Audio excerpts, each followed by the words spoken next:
ശങ്കൾ നൽകാൻ മാത്രമേ തന്നോട് പറഞ്ഞിട്ടുള്ളൂ എന്നദ്ദേഹം ഓർത്തു. ഇവൻ സതുപദേശത്തിനു വഴങ്ങുകയുമില്ല. തെറ്റ് മനസ്സിലാക്കി സ്വയം തിരുത്തുകയുമില്ല. അവൻ തന്റെ ദുഷ്സ്വഭാവത്തോട് ഒട്ടിപ്പിടിച്ചു നിൽക്കുകയാണ്. യുദ്ധം മാത്രമേ ഇതിന് ഫലപ്രദമായൊരു ശമനൌഷധമായിട്ടുള്ളൂ. ഇങ്ങനെ തീരുമാനിച്ചുകൊണ്ട് അംഗദൻ രാമപാദങ്ങളുടെ പവിത്രമായ സാമീപ്യത്തിനുവേണ്ടി സ്ഥലം വിട്ടു. അവിടെ എത്തി സംഭവങ്ങളെല്ലാം വർണ്ണിക്കുകയും ചെയ്തു. രാവണൻ ലജ്ജയ്ക്കും ഭയത്തിനും അധീനനായി അന്തഃപുരത്തിലേക്കു പ്രവേശിച്ചു. വിള്ളറിയതും വിഷണ്ണവുമായ രാവണന്റെ ഭാവം മണ്ഡോദരി മനസ്സിലാക്കി. അവൾ പറഞ്ഞു, അവസാനമായി ഇപ്പോഴെങ്കിലും അങ്ങയുടെ ബുദ്ധിശൂന്യമായ മർക്കടമുഷ്ടി ഉപേക്ഷിക്കൂ. രാമനോട് വളർത്തുന്ന ശത്രുത രാജ്യം തന്നെ അപൽക്കരമായിരിക്കും. ലക്ഷ്മണൻ വരച്ച വരയ്ക്കപ്പുറം കടക്കാൻ അങ്ങേക്കു കഴിഞ്ഞില്ല. അപ്പോൾ എങ്ങനെ അങ്ങേക്ക് അവരെ യുദ്ധത്തിൽ തോൽപ്പിക്കാനാവും? അവരുടെ മുമ്പിൽ അങ്ങയുടെ ശക്തിയും പരാക്രമവുമെല്ലാം വെറും ഉണക്കയിലകളാണ്.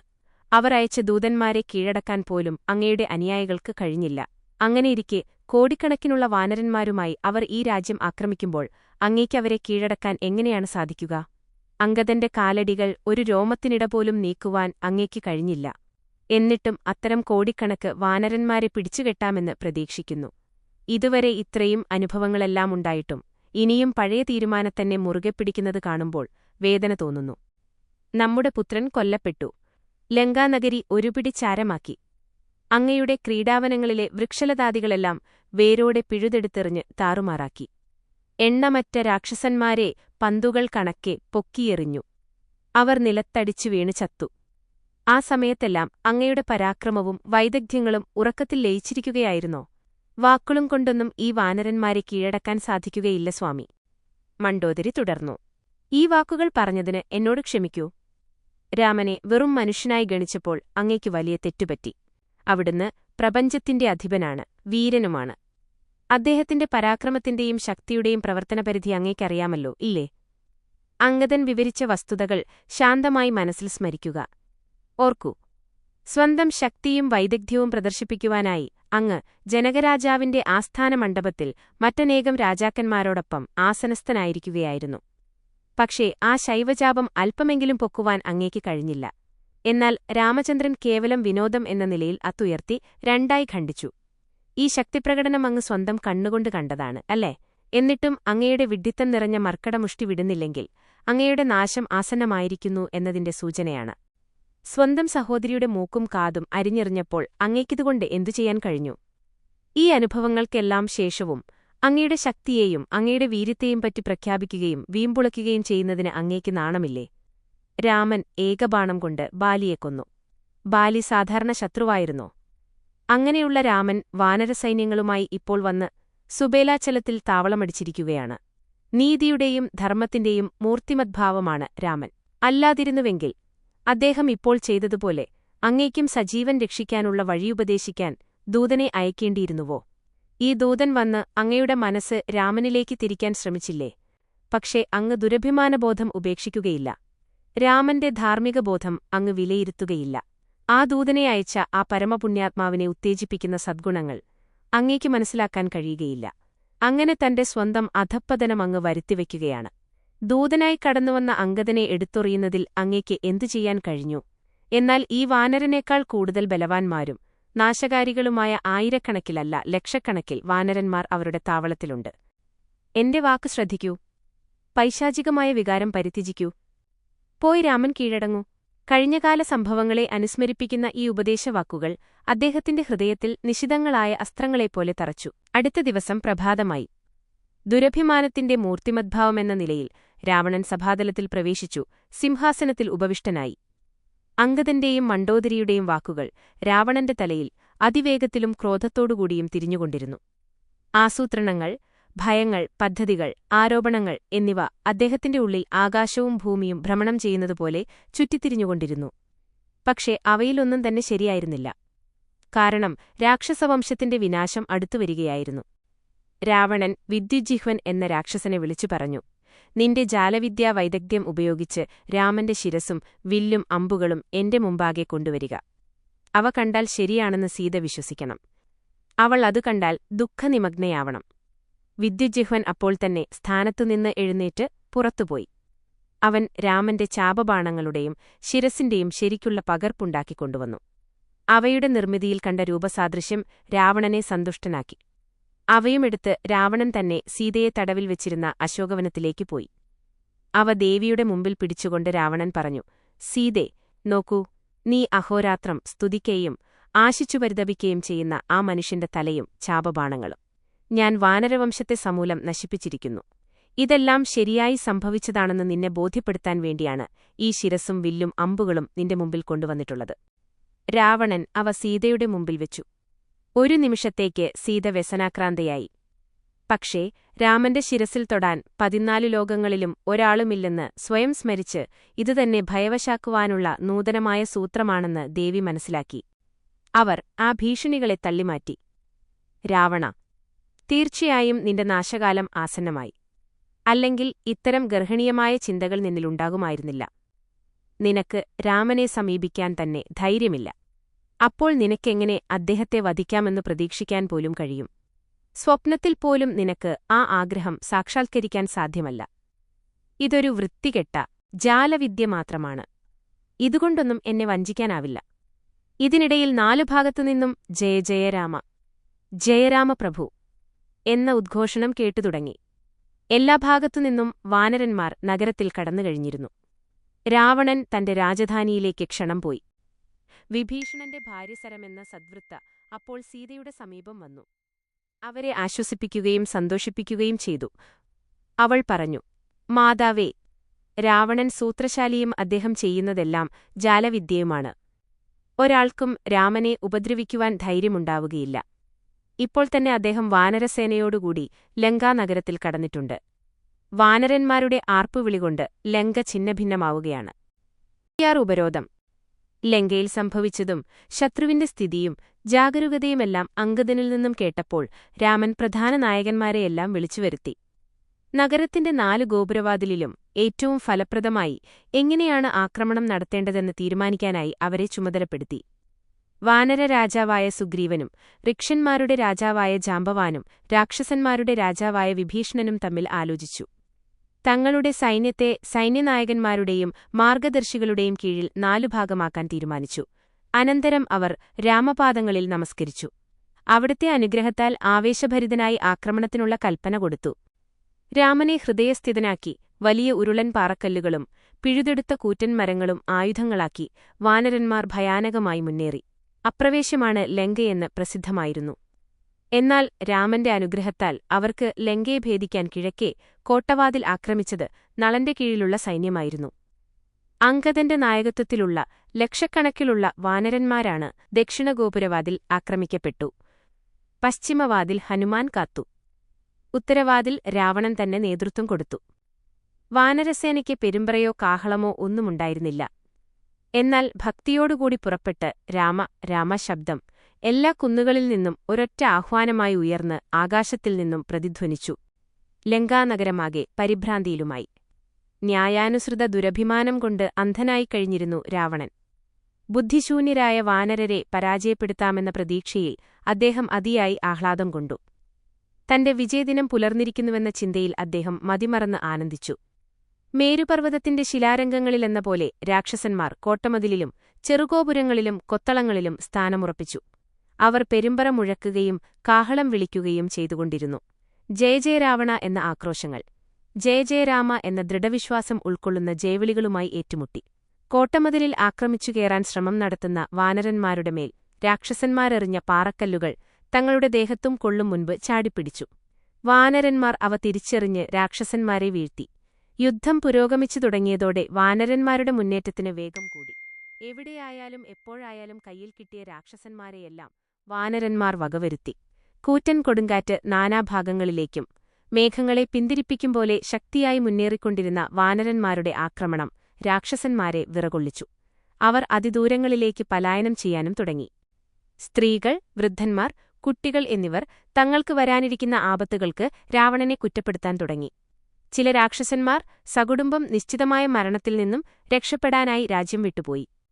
അത്തരക്കാരെ കണ്ടപ്പോൾ രാവണൻ ക്രോധം കൊണ്ട് പല്ലുഞെരിച്ചു അലറി. ഭീരുക്കൾ, പടക്കളത്തിൽ നിന്നും പുറത്തിറങ്ങുന്നോ? ഞാൻ എന്റെ ഖഡ്ഗം കൊണ്ട് നിങ്ങളെ തുണ്ടം തുണ്ടമാക്കി അറിഞ്ഞുകളയും. ഇതുകേട്ട് പലായനം ചെയ്യുന്നവരിൽ ചിലർ അടർക്കളത്തിൽ തന്നെ നിന്നു. ഇതിനിടയിൽ വാനരസൈന്യം ശത്രുനിരയും കടന്ന് രാമസ്മരണ ഹേതുവായി കൂടുതൽ ശക്തിയാർജിച്ച് ഉള്ളിലേക്ക് കടന്നു. രാവണന്റെ സ്വന്തം കോട്ട അവർ തകർത്ത് നിലംപരിശാക്കി. അവർ ഒരു സ്വർണസ്തംഭം പിഴുക്കിയെടുത്ത് അത് ആയുധമാക്കി നശീകരണത്തിന്റെ മധുരോത്സവം ആരംഭിച്ചു. അവർ കണ്ടുകിട്ടിയ ഓരോ രാക്ഷസനെയും കണക്കിനു പ്രഹരിച്ചു. എന്നിട്ടവന്റെ തലയെടുത്ത് രാവണന്റെ മുമ്പിൽ വീഴ്ത്തകവിധം വലിച്ചെറിഞ്ഞു. ഇരുളു വീണതോടെ വാനരന്മാർ രാമസന്നിധിയിൽ ഹാജരായി. നിശാചരന്മാരാണ് രാക്ഷസന്മാർ. രാത്രിയായപ്പോൾ അവരുടെ ആർപ്പുവിളിയും ക്രോധവും വർദ്ധിച്ചു. അവരുടെ ജയ രാവൻ എന്ന ആക്രോശം സിംഹഗർജനം പോലെ വാനരന്മാരുടെ ചെവിയിൽ പതിച്ചു. വാനരന്മാർ വീണ്ടും പോരിനിറങ്ങി. അകമ്പൻ, അതികായൻ എന്നീ രാക്ഷസ സൈന്യനായകന്മാർ അവരുടെ ജാലവിദഗ്ധം വഴി നാലുദിക്കിലും അന്ധകാരം വ്യാപിപ്പിച്ചു. അങ്ങനെ ഇരുട്ടിന്റെ മറവിൽ പൊടി, കല്ല്, രക്തം എന്നിവയുടെ പേമാരി ശത്രുസൈന്യങ്ങളുടെ മേൽ ചൊരിഞ്ഞു.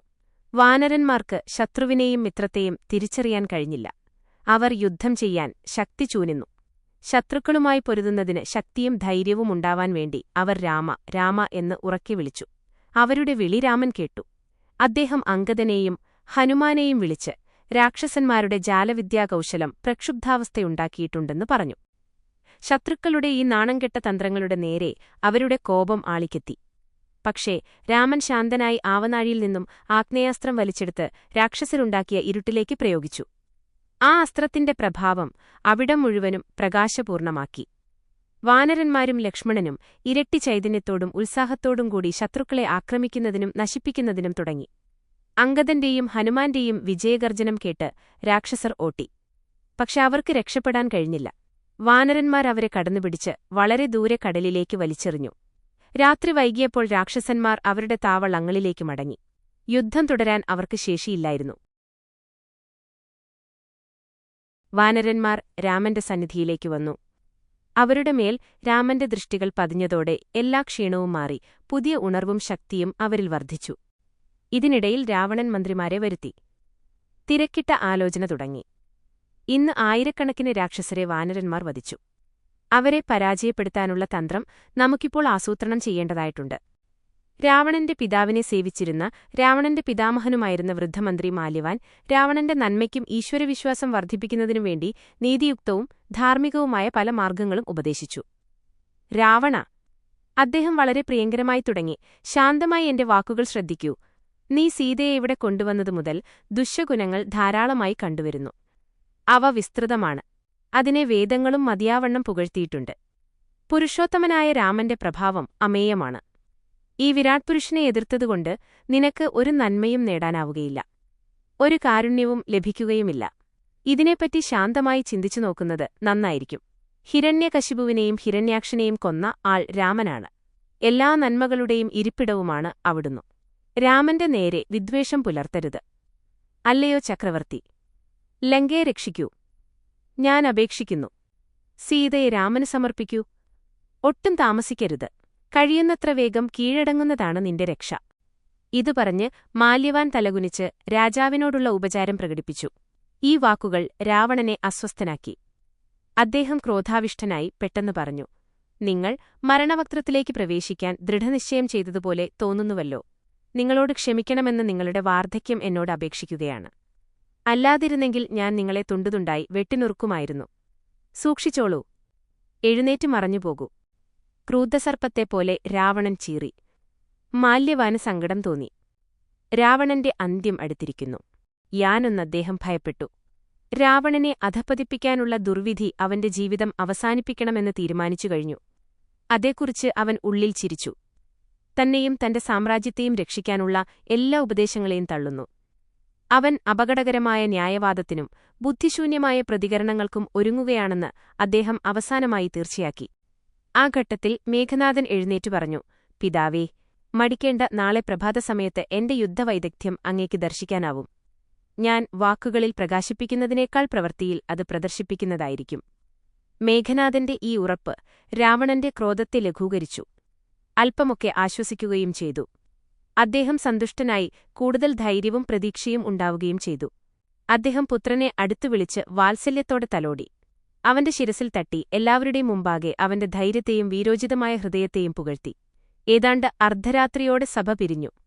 ഓരോ അംഗവും സ്വന്തം വസതിയിലേക്ക് തിരക്കിട്ടു പോയെങ്കിലും ആർക്കും തന്നെ അന്ന് ഉറക്കം വന്നില്ല. ഭക്ഷണത്തിന് രുചിയുമുണ്ടായില്ല. ഏതു നിമിഷവും തങ്ങളെ കീഴടക്കിയേക്കാവുന്ന വിപത്തിനെ സംബന്ധിച്ച ഉത്കണ്ഠയിലും കൊടുംഭീതിയിലും ആമഗ്നരായിരുന്ന അവരെല്ലാം അങ്ങനെ കിടക്കയിൽ തിരിഞ്ഞും മറിഞ്ഞും കിടന്നു. നേരം പുലർന്നു.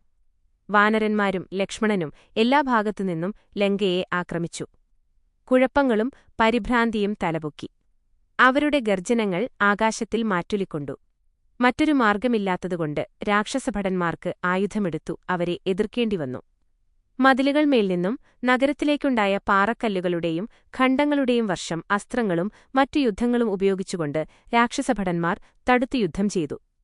ലോകാവസാന നാളിലെന്ന പോലെ ആകാശത്തിൽ പ്രതിധ്വനിച്ചുകൊണ്ട് അവരും ആക്രോശിക്കുകയും അലറുകയും ചെയ്തു.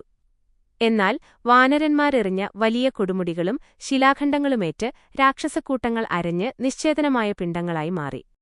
വാനരന്മാർ നഗരത്തിലേക്ക് കുതിച്ചുകയറി. ആ വാർത്ത കേട്ട് കോപ്പി ശത്രുവായ മേഘനാഥൻ ആയുധപാണിയായി അവരെ ആക്രമിക്കാൻ ചെന്നു. അദ്ദേഹത്തെ അനുഗമിച്ചിരുന്ന രാക്ഷസ സമൂഹം തമ്പരടിക്കുകയും കാഹളമുഴയ്ക്കുകയും ചെയ്തു. ദേവരാജനായ ഇന്ദ്രനെ ഒരു യുദ്ധത്തിൽ പരാജയനാക്കിയതുകൊണ്ട് മേഘനാഥന് ഇന്ദ്രജിത്ത് എന്ന പേരും സിദ്ധിച്ചിരുന്നു. അദ്ദേഹം ലങ്കയിലെ സൈന്യാധിപന്മാരിൽ ഏറ്റവും മുഖ്യനും പരാക്രമിയായ യോദ്ധാവുമായിരുന്നു. രഥത്തിൽ കുതിച്ചുവരുന്ന അദ്ദേഹത്തെ കണ്ടപ്പോൾ വാനരന്മാർക്ക് ധൈര്യം ചോർന്നുപോയി. ശത്രുസൈന്യത്തിന്റെ പലായനം കണ്ട മേഘനാഥൻ പൊട്ടിച്ചിരിച്ചു. തന്റെ ബലിഷ്ഠമായ വില്ലിൽ അമ്പുതൊടുത്തോടുന്ന ശത്രുക്കളുടെ നേർക്കയയ്ക്കുകയും ചെയ്തു. അതിവേഗവും അതിഭീതിതവുമായ അവ ചിറകുള്ള സർപ്പങ്ങളെപ്പോലെ എല്ലാ ഭാഗങ്ങളിലേക്കും പറന്നു. അദ്ദേഹത്തെ നേരിടാൻ വാനരന്മാർക്ക് ഭയമായി. യുദ്ധത്തിനുള്ള പ്രചോദനം അവർക്ക് നഷ്ടപ്പെട്ടു. അവരിൽ ചിലർ അമ്പുകൊണ്ട് യുദ്ധം ചെയ്യാതെ നിലത്തുവീണു. മറ്റു ചിലർ ബോധരഹിതരായി നിലംപതിച്ചു. വാനരന്മാരുടെ ഈ ദയനീയസ്ഥിതി കണ്ട ഹനുമാൻ ക്രോധത്താൽ രാക്ഷസനായി മൃത്യുദേവതയെപ്പോലെ മേഘനാഥനോടടുത്തു. അടുത്തുണ്ടായിരുന്നൊരു പർവ്വതശിഖരം പറിച്ചെടുത്ത് അദ്ദേഹം രാക്ഷസനായകന്റെ നേരെ എറിഞ്ഞു. മരണത്തിന്റെ ദൂതനെപ്പോലെ അതിവേഗം തന്നോടടുക്കുന്ന അജലശിഖരത്തെ കണ്ട മേഘനാഥൻ ഇന്ദ്രജാലവിദ്യ ഉപയോഗിച്ച് ആകാശത്തിലേക്കുയർന്നു. ആ കുനിൻവണ്ണം ലക്ഷ്യത്തിൽ തന്നെ ചെന്നുകൊണ്ട് മേഘനാഥന്റെ രഥത്തെയും കുതിരകളെയും സാരഥിയെയും തകർത്തുതരിപ്പണമാക്കി. മേഘനാഥൻ മറ്റു ചില ഇന്ദ്രജാലതന്ത്രങ്ങളും പ്രയോഗിച്ചു. നീർക്കോലിഗരുടനെ ഭയപ്പെടുത്തുവാൻ ചെയ്യുന്ന ശ്രമ പോലെ നിഷ്ഫലമായിരുന്നു അതെല്ലാം. ഹനുമാനിൽ ഭീതി ജനിപ്പിക്കാൻ ചെയ്ത ശ്രമവും പാഴിലായി. അദ്ദേഹം ആകാശത്തിൽ നിന്നും അഗ്നിമഴയും രക്തമഴയും പെയ്യിച്ചു. പകലായിരുന്ന ആ സമയം അദ്ദേഹം പാതിരാത്രിയാക്കി. സ്വന്തം കൈത്തലം പോലും കാണാത്ത വിധം അത്ര നിബിഡമായിരുന്നു അന്ധകാരം. ഇത്തരം തന്ത്രങ്ങൾ കൊണ്ട് വാനരന്മാർ കുഴപ്പത്തിലാവുകയും വിഷണ്ണരാവുകയും ചെയ്തു. തങ്ങളുടെ അന്തം അടുത്തെന്ന് അവർക്ക് തോന്നി. നിരാശയിൽ നിന്നും രാക്ഷസന്മാർ ജാലവിദ്യാപ്രയോഗങ്ങളിലേക്ക് താമുകഴിഞ്ഞതു രാമൻ കണ്ടു. അവരുടെ നിസ്സഹായതയിൽ അദ്ദേഹം ഉള്ളിൽ ചിരിച്ചു. വാനരന്മാർക്ക് വിശ്വാസവും ധൈര്യവും നഷ്ടപ്പെട്ടിട്ടുണ്ടെന്നും രാമൻ മനസ്സിലായി. അതുകൊണ്ട് അവിടുന്ന് ഒരസ്ത്രം അയച്ചു. രാക്ഷസന്മാരുടെ ജാലവിദ്യാപ്രയോഗങ്ങൾ പമ്പകടന്നു. സൂര്യൻ ആകാശത്തിൽ ഉദിച്ചിട്ടുണ്ടെന്ന വിധം ഭൂമിയിൽ പ്രകാശം പരന്നു. വാനരന്മാർക്ക് ആത്മവിശ്വാസം തിരിച്ചുകിട്ടി. അവർ രാക്ഷസന്മാരെ നേരിട്ടു. രാമന്റെ കരുണാർദ്രമായ നോട്ടം പതിച്ചതുകൂടി അവർക്ക് പുതിയൊരൂക്കുമുണ്ടായി. വാനരസമൂഹം ഏകസ്വരത്തിൽ ജയ ജയ രാമ എന്നു ഘോഷിച്ച് മുമ്പോട്ടേക്കു കുതിച്ചു. അവരെ തടുത്തു നിർത്താൻ ആർക്കും ഒന്നിനും കഴിഞ്ഞില്ല. അവരുടെ മുന്നേറ്റം താമസിപ്പിക്കാനും കഴിഞ്ഞില്ല. അവരുടെ ധൈര്യം ഉയർത്താനും അവരുടെ മുന്നോട്ടേക്കുള്ള ഗതി ശീഘ്രതരമാക്കാനും ലക്ഷ്മണനും ഹനുമാന്റെ ഒപ്പം കൂടി. ലക്ഷ്മണന്റെ ബലിഷ്ഠമായ വില്ലിൽ നിന്നും കൂർത്തുമൂർത്ത അമ്പുകൾ മേഘനാഥനോടേറ്റു. ലക്ഷ്മണനും യുദ്ധത്തിലിറങ്ങിയിട്ടുണ്ടെന്ന് രാവണൻ അറിഞ്ഞു. പുത്രന്റെ സഹായത്തിനായി പുതുതായി സൈന്യങ്ങളെ അയക്കുകയും ചെയ്തു. വാനരന്മാർ വൻമരങ്ങളും പാറക്കല്ലുകളും ആയുധങ്ങളായി ഉപയോഗിച്ച് അവിശ്രമം പൊരുതി. ഉഗ്രരോഷത്തോടെ ഇരു കക്ഷികളും ഭീകരമായി യുദ്ധം ചെയ്തു. ഭയങ്കര സൈന്യാനായകന്മാരും തമ്മിലുള്ള യുദ്ധം മിക്കവാറും ദ്വന്ദ്വയുദ്ധമായി രൂപം കൊണ്ടു. വാനരന്മാർ അവരുടെ മുഷ്ടികൊണ്ടും കൂർത്ത പല്ലുകൾകൊണ്ടും ശത്രുക്കളെ എതിർത്തു. അങ്ങനെ രാക്ഷസന്മാരിൽ ഒരു വലിയ വിഭാഗം നശിച്ചു. ശത്രുക്കളിൽ പലരെയും അവർ ശിരച്ഛേദം ചെയ്തു. പലരുടെയും കൈകൾ സന്ധികളിൽ നിന്നും വലിച്ചു പറിച്ചെടുത്തു. വാനരന്മാരുടെ വിജയം വിളിച്ചറിയിക്കുന്ന ഗർജനം നവദ്വീപുകളിലും പരന്നു. ശിരസറ്റ ജഡങ്ങളും ഓടുവാൻ തുടങ്ങി. ഈ ഭയാനകമായ പ്രതിഭാസം കണ്ട വാനരന്മാർ അത്ഭുതപരതന്ത്രരായി. വിശാലമായ യുദ്ധഭൂമിയിലെ വീഥികൾ രക്തപ്രവാഹം കൊണ്ട് നിറഞ്ഞു. ലക്ഷ്മണനും മേഘനാഥനും ഭയങ്കരമായി ഏറ്റുമുട്ടി. യുദ്ധവൈദഗ്ധ്യത്തിലും ശക്തിയിലും അവർ തുല്യമാരായി കാണപ്പെട്ടു. യുദ്ധതന്ത്രങ്ങളാലല്ലാതെ വ്യാജതന്ത്രങ്ങളിൽ കൂടി ലക്ഷ്മണനെ പരാജയപ്പെടുത്തുവാൻ ഇന്ദ്രജിത്ത് തീരുമാനിച്ചു. പക്ഷെ ആ പരിശ്രമവും ഫലിച്ചില്ല. അത്യുഗ്രമായ ക്രോധാവേശത്തിൽ ലക്ഷ്മണൻ മേഘനാഥന്റെ രഥം തകർത്തു. സാരഥിയെയും വധിച്ചു. തന്റെ മരണം ആസന്നമാണെന്ന് തോന്നിയ മേഘനാഥൻ ഏറ്റവും ശക്തിയുള്ളതും ബ്രഹ്മാവിനാൽ ദത്തവുമായ ശക്തി എന്ന ആയുധം ലക്ഷ്മണന്റെ ഹൃദയം ലക്ഷ്യമാക്കിയെറിഞ്ഞു. ആ ദിവ്യായുധം നേരെ ലക്ഷ്മണന്റെ ഹൃദയഭാഗത്ത് തറച്ചു. ലക്ഷ്മണൻ ബോധരഹിതനായി നിലത്തുവീണു. ദേവിമുക്തനായ മേഘനാഥൻ നിലംപതിച്ച വീരന്റെ സമീപമെത്തി. ആ ശരീരം പൊക്കിയെടുത്ത് സ്വന്തം താവളത്തിലേക്ക് കൊണ്ടുപോകാൻ ശ്രമിച്ചു. മേഘനാഥനുണ്ടായിട്ടും അദ്ദേഹത്തിന്റെ ദേഹം പൊക്കുവാൻ അവന് കഴിഞ്ഞില്ല. അസംഖ്യം ഭടന്മാർ അവനെ സഹായിക്കാൻ പാഞ്ഞു. 1000 ഫണമുള്ള ആദിശേഷന്റെ അവതാരമാണല്ലോ ലക്ഷ്മണൻ. എത്ര ശക്തനായാലും ഒരാൾക്കോ അതുപോലെയുള്ള എത്രയും എണ്ണം ആളുകൾക്കോ ആ ശരീരം പൊക്കിയെടുക്കാൻ സാധിക്കൂ. ശ്രീരാമന്റെ കാരുണ്യം സിദ്ധിച്ചവർക്കു മാത്രമേ ലക്ഷ്മണനെ എടുക്കാൻ കഴിയൂ. ഇരുൾ വീണു തുടങ്ങി. യുദ്ധത്തിലേർപ്പെട്ട ഇരുപക്ഷങ്ങളും താവളങ്ങളിലേക്ക് മടങ്ങി. വാനരന്മാരുടെ കൂട്ടത്തിൽ ലക്ഷ്മണനെ കണ്ടില്ല. രാമൻ ചോദിച്ചു, എവിടെ ലക്ഷ്മണൻ? ആ ഘട്ടത്തിൽ ലക്ഷ്മണന്റെ ശരീരം ചുമലിൽ വഹിച്ചുകൊണ്ട് ഹനുമാൻ അവിടെയെത്തി. ഹനുമാൻ നിരന്തരം രാമരാമ എന്ന് ജപിക്കുകയായിരുന്നു. ഉത്കണ്ഠ തന്നെ ബാധിക്കുകയും അസ്വസ്ഥനാകുകയും ചെയ്യപ്പെട്ടതായി രാമൻ അഭിനയിച്ചു. അവിടുന്ന് ലക്ഷ്മണന്റെ ദേഹം മടിയിൽ വെച്ച് വളരെ നേരം സൂക്ഷ്മപരിശോധന നടത്തി. വൃദ്ധനായ ജാംബവാൻ പറഞ്ഞു, പ്രഭോ, നാം സമയം വൈകാതെ അസ്വസ്ഥരാകാതെ ചികിത്സ തുടങ്ങണം. ലങ്കയിൽ നിന്നും സുഷേണൻ എന്ന വൈദ്യനെ ക്ഷണം വരുത്തുക. അവന് ഇതിനുള്ള പ്രത്യൂഷതം അറിയാം. ആ നിമിഷത്തന്നെ ഹനുമാൻ ഏറ്റവും സൂക്ഷ്മമായ ശരീരം സ്വീകരിച്ച് ലങ്കാനഗരത്തിൽ ഉൾപ്രദേശത്തേക്ക് ചെന്നു. അവിടേക്ക് പോകുന്ന വഴിക്ക് മാരുതിയൊരു സംശയം അലട്ടിയിരുന്നു. സുഷേണൻ തന്റെ അപേക്ഷ സ്വീകരിച്ച് രാമന്റെ താവളത്തിലേക്ക് വരുമോ? അതായിരുന്നു സംശയം. അതുകൊണ്ട് ഹനുമാൻ ഒരു സൂത്രം പ്രയോഗിച്ചു. സുഷേണനിരിക്കുന്ന ആ ഗൃഹം തന്നെ പൊക്കിയെടുത്ത് രാമന്റെ താവളത്തിനടുത്തേക്ക്